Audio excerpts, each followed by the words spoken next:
Greetings, everyone. Coming to the absolute last part of the retreat. I know a lot of you have had very good time doing this retreat, doing this practice, getting to learn new things about your mind.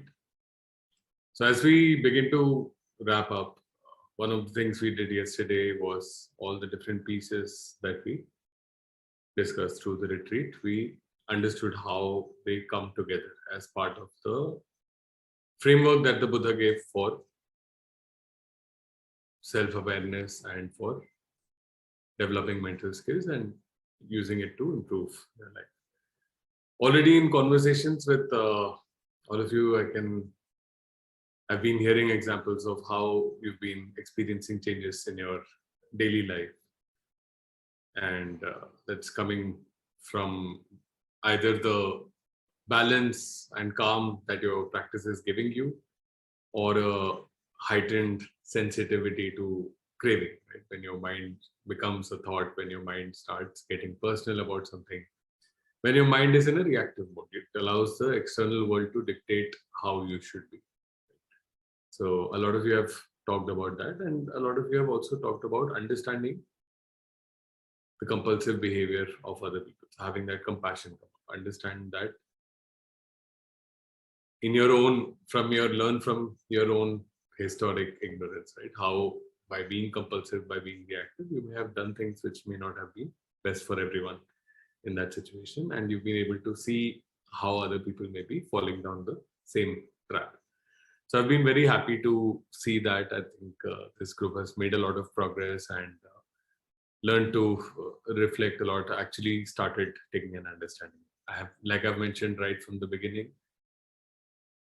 the structure of the retreat is such that whatever we discuss in the evening, maybe you don't remember all of it, that's fine. So you can refer to some of the handouts, some of the notes we've given, or we'll have continued talks after this, which is something we'll talk about tomorrow. But alongside, as you've been practicing, you've been seeing many of those things in your practice. Many of the landmarks that we've described, you've been able to see it in your own practice and start understanding, getting familiar with the territory of your mind and the mechanisms over there. So that's what we want. I hope most of you are motivated to continue bringing these benefits into your life. So that's going to be a little bit of the topic today, how to start taking this into daily life. And we'll talk about it in a few parts. So one is a little bit about mindset, right? So understanding your mindset towards yourself and the world, how you can use the experience of these days to make that tool that empowers you rather than comes in your way. The second thing we'll discuss is some of the habits you can start designing into your daily life so that you're able to continue your practice, because you may have specially taken out time during these 8-9 days to be able to do your practice, and it may not be feasible later. So how can you look at continuing your practice and getting the benefits from that? The third thing that we'll talk about is a little bit about how you can apply your understanding to specific situations. So how you can deal with situations differently. So already by virtue of practicing for these days, many of you have told me how you've been able to navigate situations differently, but there are some situations that will be more complex, some situations where your habitual patterns and compulsions are very strong, and you may be dealing with other people who have extremely strong compulsive habits as well, right? So how do you think about that? How do you start working with that, right? So that's broadly what we're going to cover. Tomorrow we will do a little bit of a wrap up. I'll be taking some of the questions that have been coming from some of you during the week, and I'll also invite some more questions, and we'll also do a sharing, right? So what has been your experience of the retreat? What were the things that stood out? What did you see changes in your life? Because it's not for you, it is for the group. It is an act of sharing. It's an act of generosity. That's something we'll talk about today.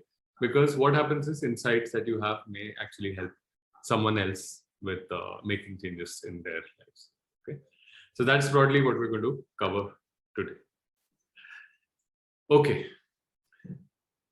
so we'll be ending the retreat tomorrow in the evening session, and from then you're on your own. So a lot of you have made a lot of progress. I would recommend highly that use this weekend. So a lot of you have been able to sit longer, able to spend more time with the practice, but due to practical constraints have not been able to spend that time. So I would highly recommend. There have been people who have gone up almost close to 3 hours in this retreat in their practice. So they've had the luxury of time. If you can take out some time in the weekend, again, it's not a race. We are not in a spiritual materialism race. We're not trying to get different levels. But the point is that a lot of you are ready to sit a lot longer because your minds have developed and your collectedness has developed, your understanding of the practice. It's like you learn to balance the bike so you can actually ride longer. I will also share a video related with that before we begin the rest of the conversation. So I just suggest plan time out during the weekend before you get back to regular life to have a deep sitting on Saturday as well as Sunday. We don't have officially interviews scheduled for Sunday, but I'll be available. Even in general, you can always message me and we can figure out a convenient time to talk about your practice at any point. Great. With that, I'm just going to show you a small video, which many of you might have seen already, but I think in the after the events of the last week, you might see it in a different light. So just open it up.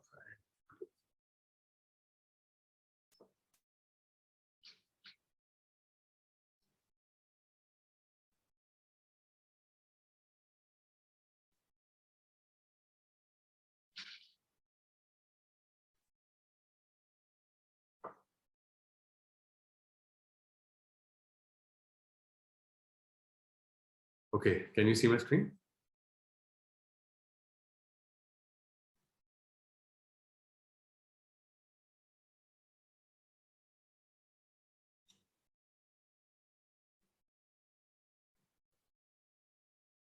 Hey, it's me, Destin. Welcome back to Smarter Every Day. You've heard people say it's just like riding a bike, meaning it's really easy and you can't forget how to do it, right?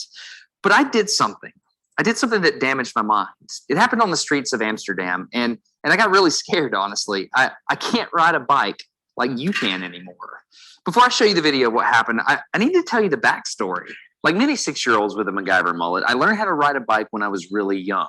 I had learned a life skill and I was really proud of it. Everything changed though when my friend Barney called me 25 years later. Where I work, the welders are geniuses and they like to play jokes on the engineers. He had a challenge for me. He had built a special bicycle and he wanted me to try to ride it. He had only changed one thing. When you turn the handlebar to the left, the wheel goes to the right. When you turn it to the right, the wheel goes to the left. I thought this would be easy, so I hopped on the bike ready to demonstrate how quickly I could conquer this. And here he is, ladies and gentlemen, Mr. Destin Sandlin. First attempt riding the bicycle. All right. So the faster I go, the better. Yeah. I couldn't do it. You can see that I'm laughing, but I'm actually really frustrated. In this moment, I had a really deep revelation. My thinking was in a rut. This bike revealed a very deep truth to me. I had the knowledge of how to operate the bike, but I did not have the understanding. Therefore, knowledge is not understanding. Look, I know what you're probably thinking. Destin's probably just an uncoordinated engineer and can't do it. But that's not the case at all. The algorithm that's associated with riding a bike in your brain is just that complicated. Think about it. Downwards force on the pedals, leaning your whole body, pulling and pushing the handlebars, gyroscopic precession in the wheels. Every single force is part of this algorithm. And if you change any one part, it affects the entire control system. I do not make definitive statements that often, but I'm telling you right now, you cannot ride this bicycle. You might think you can, but you can't. I know this because I'm often asked to speak at universities and conferences, and I take the bike with me. It's always the same. People think they're going to try some trick or they're just going to power through it. It doesn't work. Your brain cannot handle this. For instance, this guy. I offered him $200 just to ride this bike 10 feet across the stage. Everybody thought he could do it. No, you didn't understand. You didn't understand. So, this way. All right, so, whenever you're ready. No, you have to keep your feet on. All right,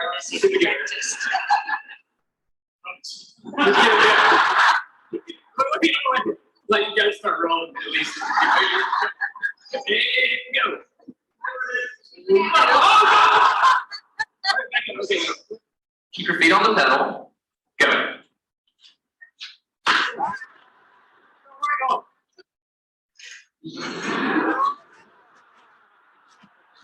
Just keep your feet on the pedals.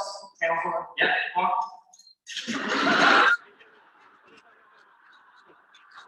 One more time.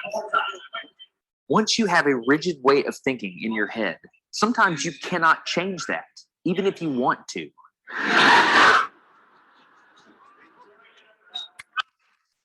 Here's what I did. It was a personal challenge. I stayed out here in this driveway and I practiced about 5 minutes every day. My neighbors made fun of me. I had many wrecks. After 8 months, this happened. One day I couldn't ride the bike, and the next day I could. It was like I could feel some kind of pathway in my brain that was now unlocked. It was really weird, though. It's like there's this trail in my brain, but if I wasn't paying close enough attention to it, my brain would easily lose that neural path and jump back onto the old road it was more familiar with. Any small distractions at all, like a cell phone ringing in my pocket, would instantly throw my brain back to the old control algorithm and I would wreck, but at least I could ride it. My son is the closest person to me genetically, and he's been riding a normal bike for 3 years. That's over half his life. I wanted to know how long it would take him to learn how to ride a backwards bike, so I told him if he learned how to ride a backwards bike, he could go with me to Australia and meet a real astronaut. Are you going to give up? No. Go ahead. This is how it starts. Look at this. This is such a big deal. Get up. You got it. Did you see his brain get it? So in how many weeks have we been doing this? 2 weeks? In 2 weeks, he did something that took me 8 months to do, which demonstrates that a child has more neuroplasticity, am I even saying that right, than an adult. It's clear from this experiment that children have a much more plastic brain than adults. That's why the best time to learn a language is when you're a young child. All right, today's bike log. I can ride smooth, I can ride fast. I'm thinking the experiment is over. Okay, now I'm in Amsterdam, a city that has more bicycles than people. The question is, can I ride a normal bike now? I mean, I've spent all this time unlearning how to ride a bike. If I go back and try to ride a normal one, will my brain mess up? So I've tweeted a Smarter Everyday meetup, if you will, and I'm going to see if somebody brings a bicycle, and I'm going to try to ride a normal bike. It's backwards. This was one of the most frustrating moments of my life. I had ridden a normal bike since I was 6, but in this moment, I couldn't do it anymore. I had set out to prove that I could free my brain from a cognitive bias. But at this point, I'm pretty sure that all I proved is that I can only redesignate that bias. So what you're not seeing is just a group of people here looking at me, looking at the strange American. Can't ride a bike because they think I'm dumb. But I'm actually 2 levels deep into this because I've learned and unlearned. All right. After 20 minutes of making a fool out of myself, suddenly my brain clicked back into the old algorithm. I can't explain it, but it happened in a very specific moment.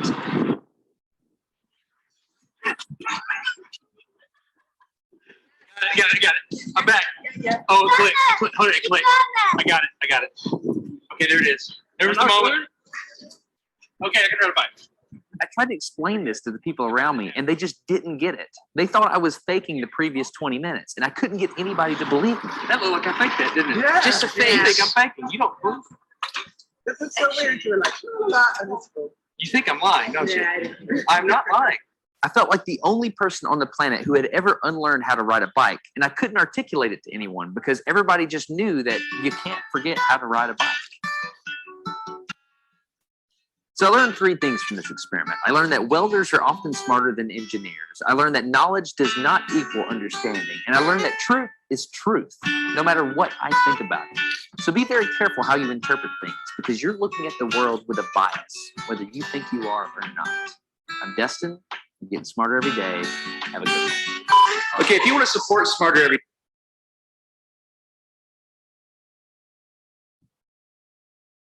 Do feel free to support smarter every day. I just closed it in the interest of time.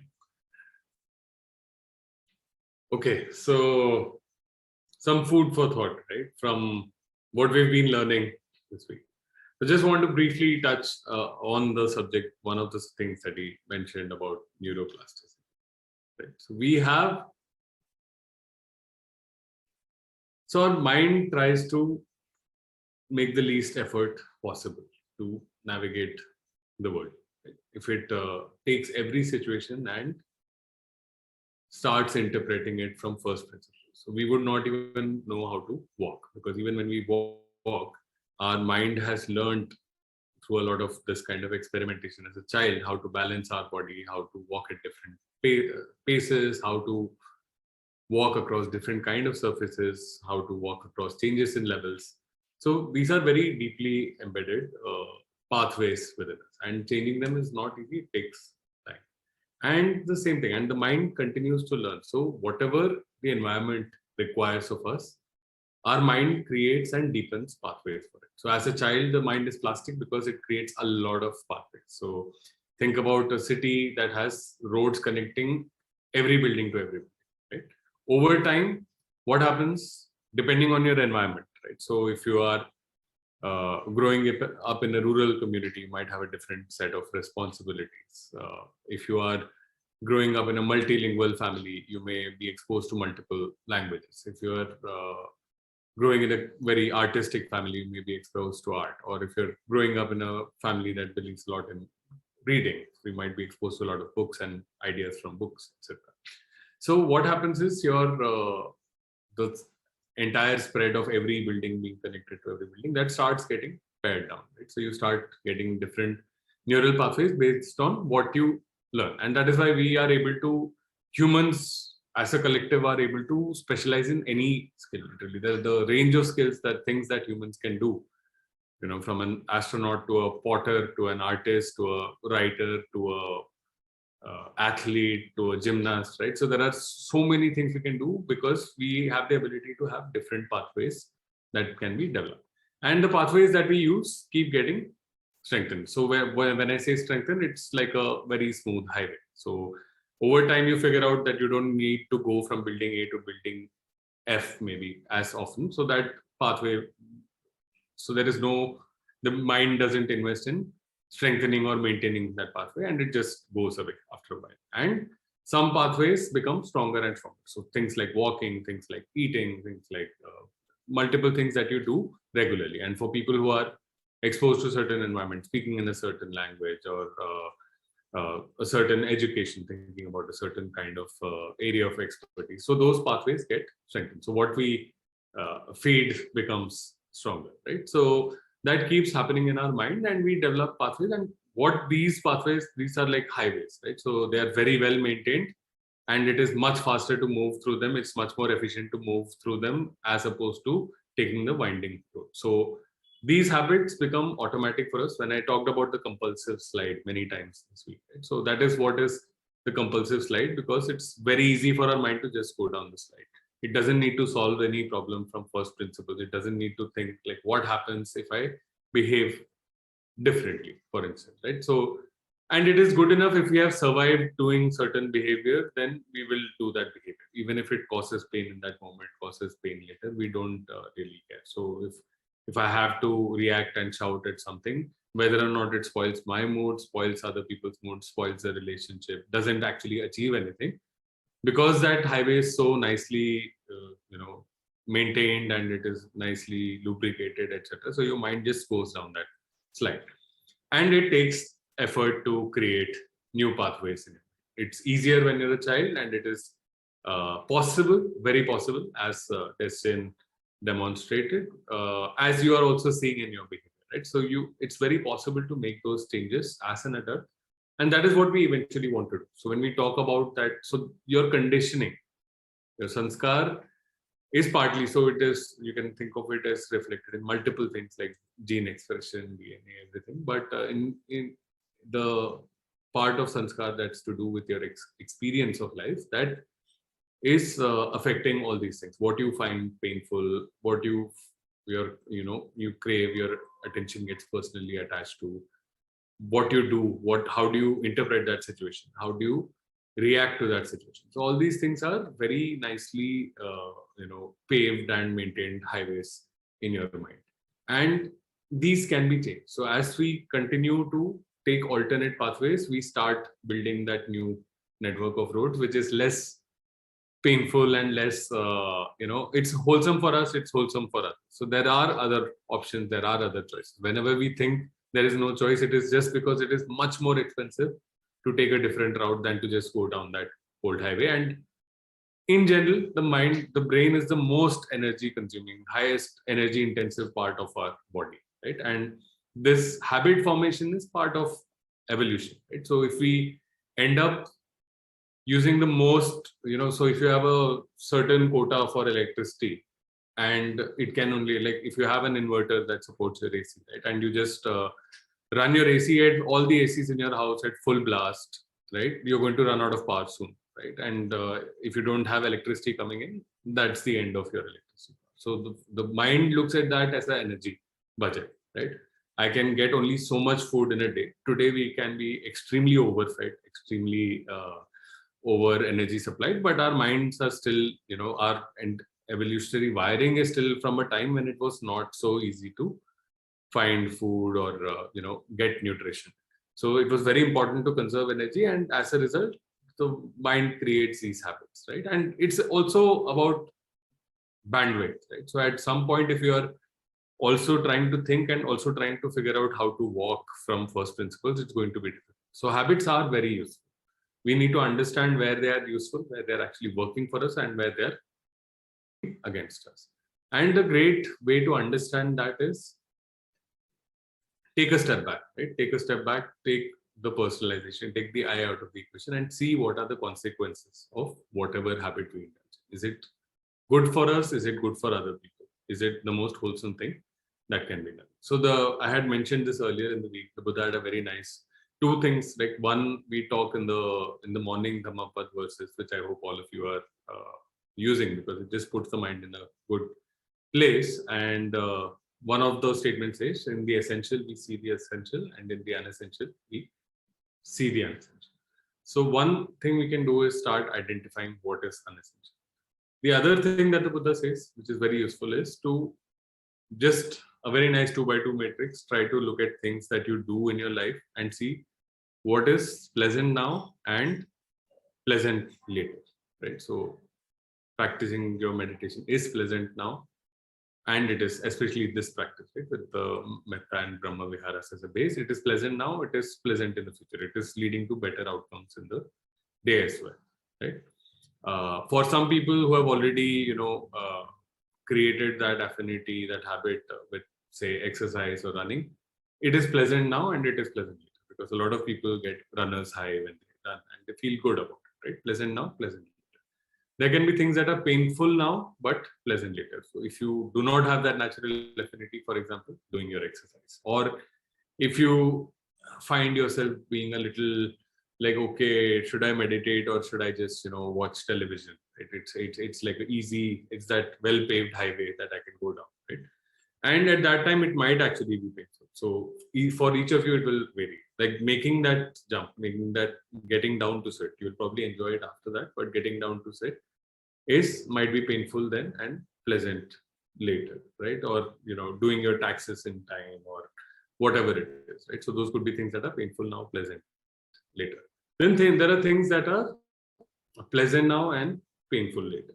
So all addictions, for example, fall in that category, right? Indulgences all fall in that category. And there are things that are painful now and painful later. And this is very obviously the most foolish quadrant of this matrix, right? So, which is simply being nasty to oneself or to other people, right? So when you're breaking the precepts, you're essentially doing something that is painful now and painful later, right?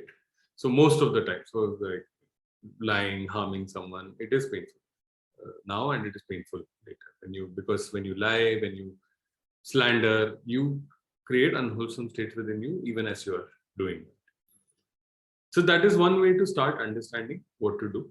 I'll quickly just share a little bit of things that you can start doing. So again, this is like I mean, you are a lifelong project. Right? There is a lifelong ability to improve your action. There's always the ability to be more skillful in the action. At the crux of it, at any moment, we want to get out of those compulsive loops and go into, use the 6 R's, go into a state where we can make conscious and wholesome decisions that affect us and others positively, right? But while we get there, what are the things that we can do before we have that kind of ever-present mindfulness and ever-present ability, automated ability to step out of it, be collected about whatever we do. So just a few things that can support your practice going forward. That's what we'll discuss, and we'll talk about a simple framework to, not a simple, very simple framework, but a framework that you can use for more complicated situations. So I'll just start off.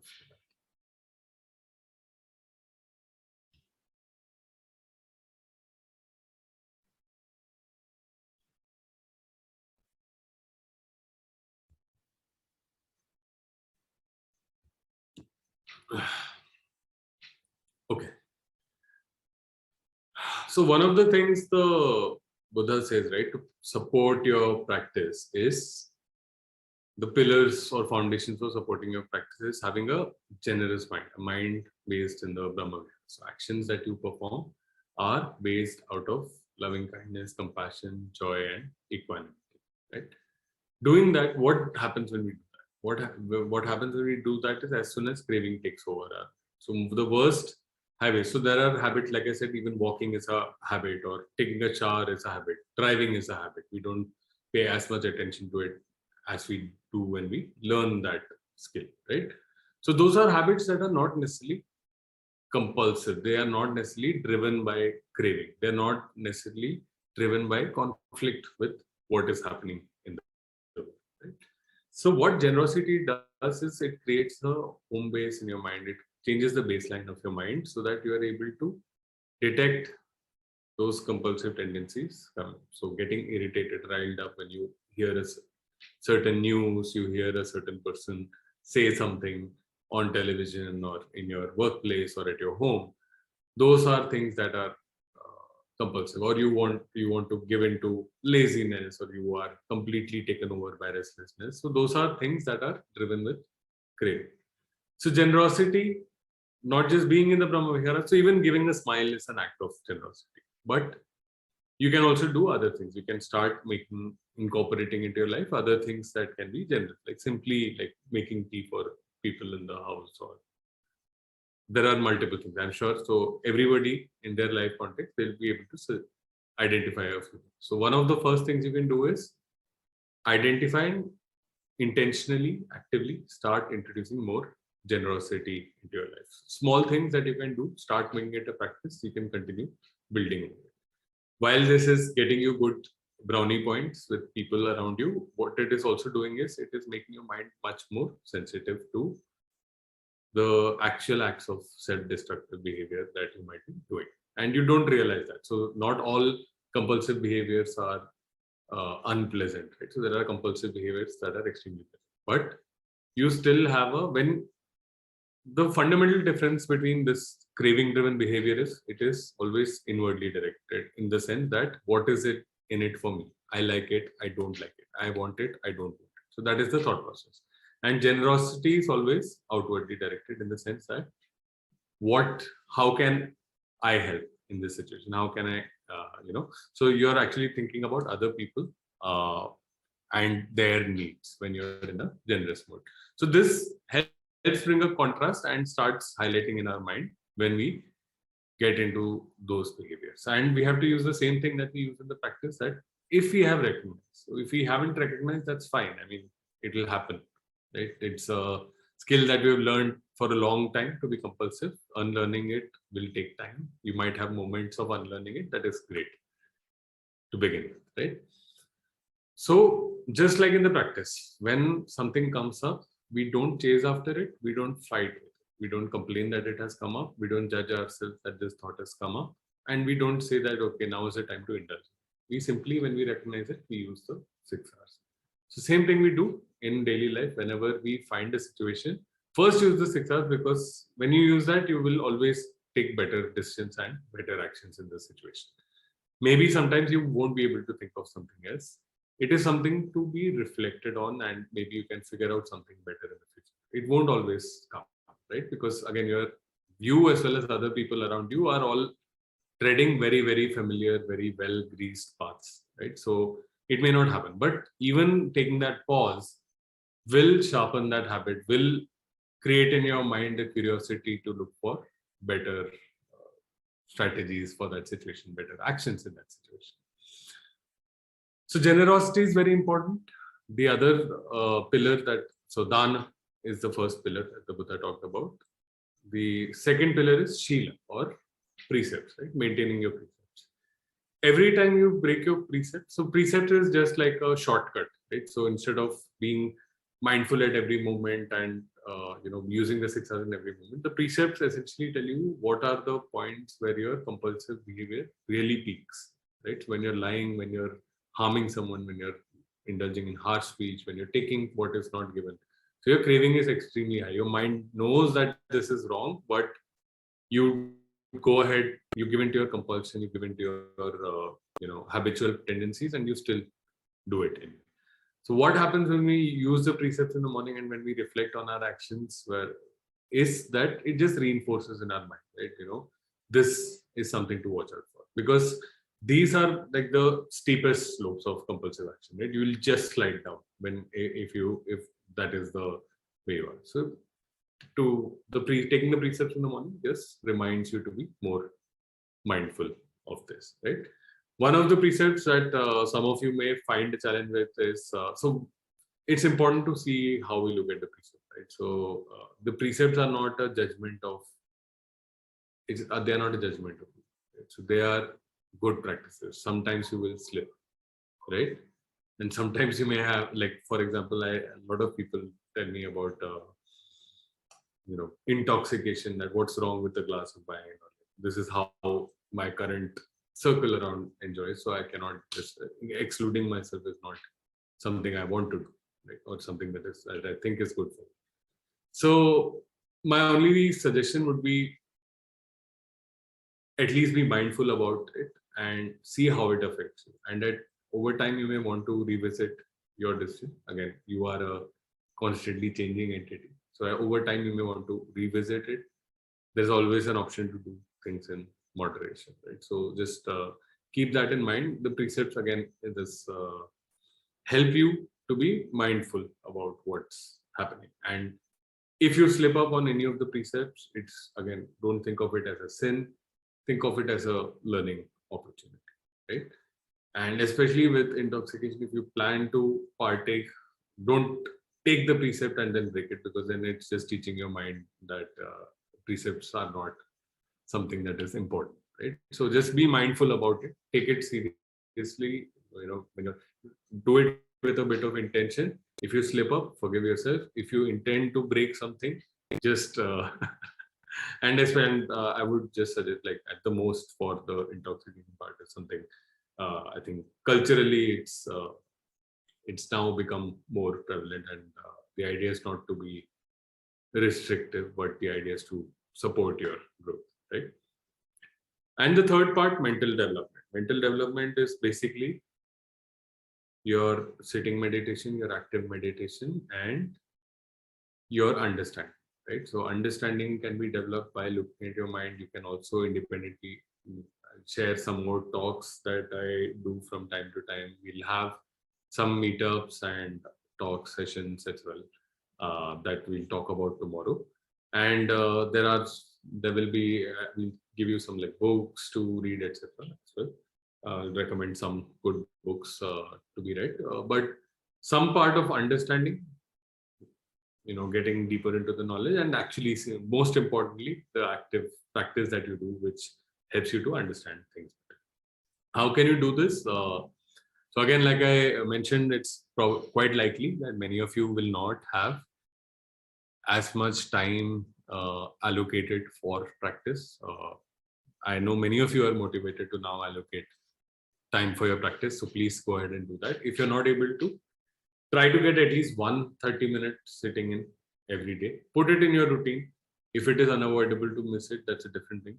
put it in your calendar, put it in your routine, make it a part of your routine, because you'll start seeing the difference. As soon as you start, your practice drops off, your entire experience of the day, the number of times you slip up, how you feel about yourself, all these things will start to change. So have a regular, it's just like cleaning your house every day, taking a shower every day, brushing your teeth, right? So there is a lot of craving that builds up every day.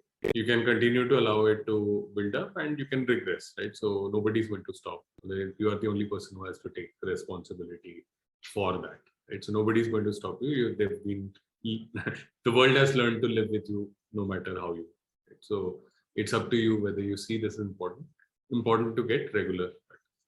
One thing that a lot of people miss out on an opportunity is to identify opportunities for active meditation. So a lot of people have long commutes, can use that for active meditation. Some of you have already done that during this week, so kudos to you. And like commutes are great. Walking the dog or something activity like that, dropping the kid off to school is a great time to do that. Share the goodwill around, right? And mundane tasks which don't require you to do extreme calculations. So chores around the house, things like that. Those are opportunities for active meditation. So air travel, for example, there is a drive to the airport, there's a long wait at the check-in, there's a wait at the security, there's a wait for the boarding, there's a flight travel time, there is getting off, waiting for your luggage, then travel to wherever your destination is. Excellent opportunity for active meditation. And look around when you go, right? So different situations. Look around when you're dropping kids off to school or walking your dog, doing an air travel, commuting to your work or for some activity, right? Look at people around you and see how many smiling faces you see. It's very few, and you would probably be one of them. So either people are in their phones, or they're worried, or they're just simply dull and drained of any vitality, right? Look at that, and you can choose to be different, right? You can choose to invest in your own. So opportunities for active meditation is fantastic, because there will be days that you miss out on your practice. So use these opportunities for active meditation. I want to call out one more thing, okay? So which is your intuition. So what happens is your intuition represents everything that you understand about the world. And now you're understanding some really important things also, okay? So how do you cultivate this? What you can do is, before you sit, you can ask yourself a question about something that is bothering you. It can be as simple as, how do I sit longer? Or how do I do this or that, right? And what happens is, when your mind is without craving, right? When your mind is not going down those usual slopes, because otherwise you'll typically, anything that bothers you, if there is a solution to it, you will have found the solution. But if there's no solution to it, so either you let it go, and maybe that is what your intuition will tell, or there will be a solution that doesn't come from your usual lines of thinking. So when you go deeper into the practice and your craving goes down, so your mind then doesn't only look at the most compulsive highways to go down, right? So it can look at other options and look at everything that you know, everything that you've absorbed in life, and come up with some alternative options or some solution that you've not reached. It'll come as a very small suggestion. You may miss it the first few times, but keep at it. Ask yourself a question before you sit, okay? Don't think about it actively during the sitting. Just ask yourself that question and then go to sit. And at some point in your sit, you will find like a very small voice that tells you an answer. And work with that and start building confidence with that. So eventually, if we are not giving into compulsion, we need to develop a good intuition, because we can't figure out every situation from scratch and say like, okay, just give me 5 minutes. I need to go to my drawing board and look at how I can think of this situation objectively, right? And not be compulsive. And then I'll come back and respond to this situation. So intuition is very important. And one way to develop this intuition is asking yourself a question before you sit and learning to listen and building confidence with that, right? Building confidence with that, going through with that, seeing what happened or did not. Okay, how can we start putting it into action? So we can start with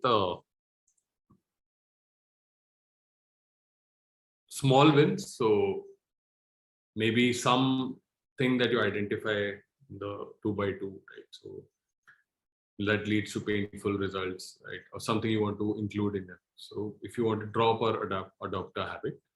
So one way to do it, so when you want to drop a habit, so we'll talk a little bit more about this tomorrow because we're kind of running out of time, or I'll just give a little bit of an introduction. So one thing you can always do is the small wins is use the 6 hours as often as possible in your day. Whenever your mind is getting compulsive, try to use it in any situation. Situations that are troublesome, situations. Just, use the 6 hours, step out of that. Maybe you'll still end up doing the same thing, but just see, take a step back and see that, you're being driven by a compulsion. Just that recognition makes a big difference. If you want to drop some habit, use the 6 hours whenever there is a tendency to start that habit. When you want to adopt a habit, set out time for it, just like you did for your meditation, and during that time treat that as your object of meditation. Be collected with it. Every time your mind goes away, use the 6 hours and bring it back. So just like you did the practice this week, you can start to cultivate new habits. So start with something small that builds your confidence. Just start changing little things in your life that start building your confidence about doing this overhaul of your life. I've talked about a framework. I'm going to we'll go into more detail about this maybe tomorrow, but I just want to look at how you can use the understanding of dependent origination to actually make changes to your life. It's more complex situations, bigger changes in your life. So one thing is using the 6 hours will anyway allow you to make more changes. Doing the practice will automatically change your conditioning, underlying conditioning. It will bring in changes automatically. Indulging in generosity, active meditation keeps you more mindful, starts making changes for you. But for the more complicated situation, right? So we go back to our understanding of a lot of information together. We go one by one, right? We go back to our understanding of dependent origination. So we have the base, generosity as a state of mind always keeps us empowered because we can always make a positive change in the world if we are in a generous frame. Shila, not breaking the precepts, and Bhavana, cultivation of that is the base. So your current foundation, when you enter this moment, there is not much you can do. You can change it over time as you change your actions, as you change your experiences, your conditioning, everything changes. What's happening in the moment? So you have an interaction with the environment, right? There is a contact and then there is a feeling sensation that arises because of the contact. So what can we do about this if we want to modify, change our lifestyle, change our habits, change our behavior? So one of the great things we can look at is modify the environment. So every compulsive behavior starts from contact, right? So even though it is not, we are not taking things personally, but we can anticipate something like this. We can anticipate a situation like this, that if I come across this situation, I know I'll have a compulsive behavior. So you can change your environment. So what can you do? For example, talked about different examples, right? You want to cut down sweets and you have a fridge packed with sweets, change that situation. If you want to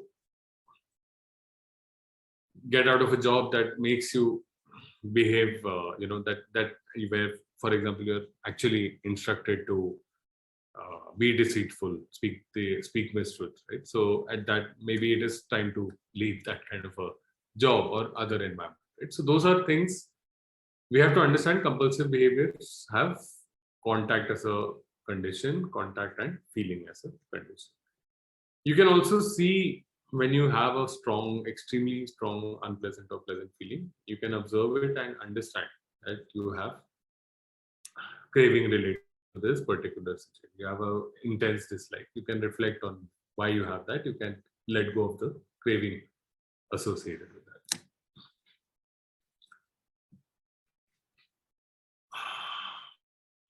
Six hours and with craving, something we've discussed already.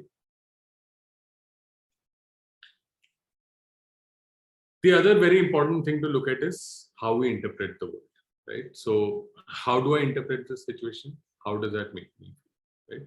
So typically challenging situations that we have where we might want to use this framework, we always find that we have extreme reactions to that. I can't help myself when this is happening, or I absolutely must have it, or I absolutely hate it, right? And when we do that, see how you identify.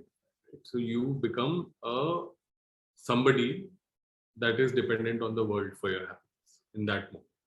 If the world gives me what I want or takes away what I don't want, then only I'll be happy. So you become powerless and helpless in that situation. This is something very important to understand, right? So what your mental model is in different situations. And how do I think about other people in this situation? So some of you been practicing forgiveness, and this is a very powerful tool to understand that we really reduce people to stereotypes, right? Or very reductive models. So it's a very reductive way that we think about people, right? We think about it's like how, for example, movies and stories are told. There's a good guy and a bad guy, and apparently the bad guy is manufactured in a place where people think it's their life's mission to be a villain, right? So in their minds, probably characters who have made huge mistakes across the world thought they were doing the best that they could for whatever cause they believe, right? But how do we think about other people? Is there a way that we can change these things, right? So is there a way for us to understand that they're being compulsive? Is there a way for us to reflect and see that we have been very judgmental, we have stereotyped someone, or we have interpreted something with a certain image of the other person in our mind? So look at that. So are there ways to do that? When you do this reflection exercise, what it does is it tells your mind that other than my compulsive highway, where this person is this character, I am this character, I need the world to be in a certain way to make to be happy, right? So are there alternate routes? So your mind actually starts understanding, reflecting on whether there are alternate routes. And when you reflect on this, you also realize that this is not the absolute reality. This is just a model that we are used to using, right? So just understanding that. So reflecting on that. And what can we do when we reflect on this? When we reflect on this, it starts changing, giving some flexibility in our mind to interpret the situation differently. It may take a number of times before you're actually able to see it very differently, but as long as you keep diffusing the craving in the moment, your mind knows that there are equally valid ways of interpreting this, which may be different and which may actually lead to better mind states for me and better action. You can start allowing your mind to look at things differently. Finally, behaviors, right? Reflect on how you tend to act and what are the options for acting differently.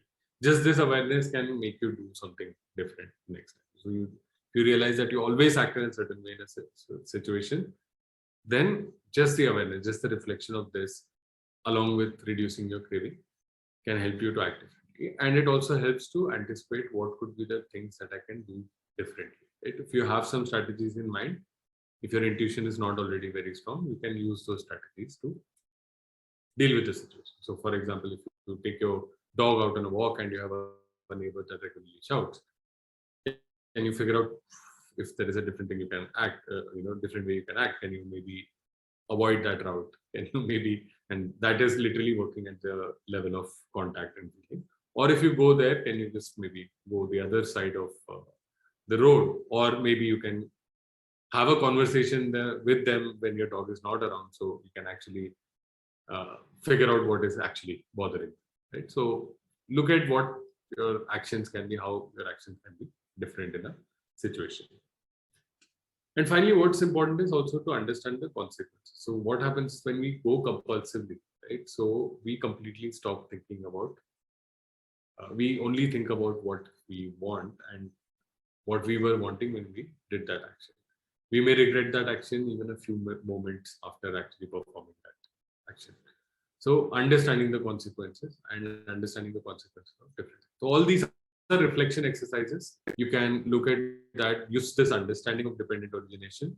You can modify contact and feeling. That is the first way to start any habit that you want to change. It starts with changing the environment. right? If you want to remove a habit, you change the environment. If you want to build a new habit, you exploit the environment. So if you have an existing habit, for example, there is a set of contact and feeling that will happen, then you can stack another habit on top of it. So if, for example, you want to monitor your weight, and right after showering, you decide that when you're getting dressed, you'll take your weight. So you just stack it with an existing habit. So environment can be used to both change behaviors that are harmful or undesirable, and introduce behaviors that are wholesome and desirable, right? So this is a little heavy. It will take you a little while, but every now and then, if something really bothers you, you can use this. You can do the reflection. Don't expect to get concrete solutions immediately and like the next day your life is solved, right? So that won't happen. You have to allow your mind to be more flexible. You have to allow your mind to be ready to explore different pathways, right? And every time you do this, you also become more mindful about that situation. You can let go of the craving and allow your mind to go through different pathways. You can use your intuition to come up with strategies that maybe you're not able to intellectually, right? This is breaking the cycle of compulsive behavior and moving towards conscious behavior, where those behaviors are extremely deeply embedded. For others, you can break the cycle simply by doing your practice and keeping a wholesome mind, keeping your mindfulness, using the 6 R's. You'll find that a lot of things just fall by the side very easy. But the deeply embedded compulsive habits, you may need to do these reflections. You may need to cultivate your intuition to be able to behave differently. Great, long monologue today. Any thoughts, any questions? I'll keep this on the screen. So if there are any thoughts or questions related to this.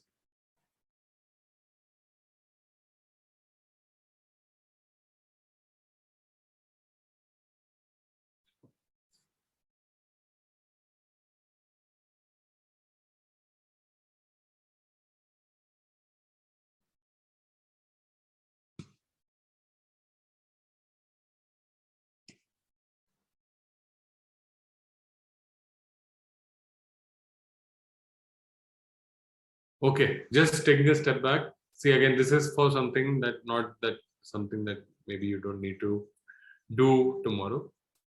Start with something like this, right? What you've been supporting your practice. Generosity, precepts, mental development.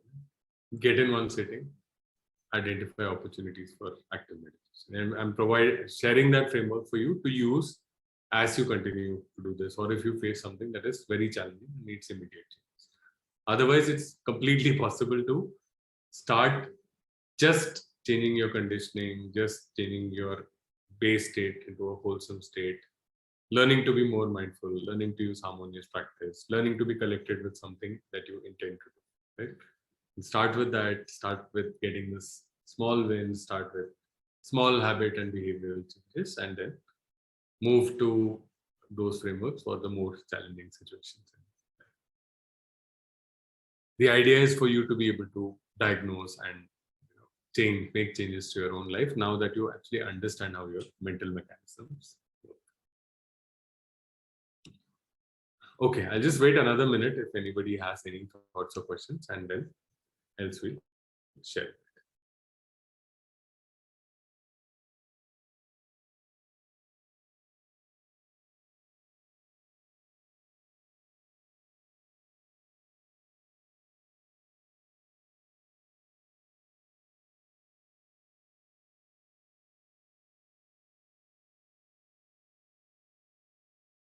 Okay then.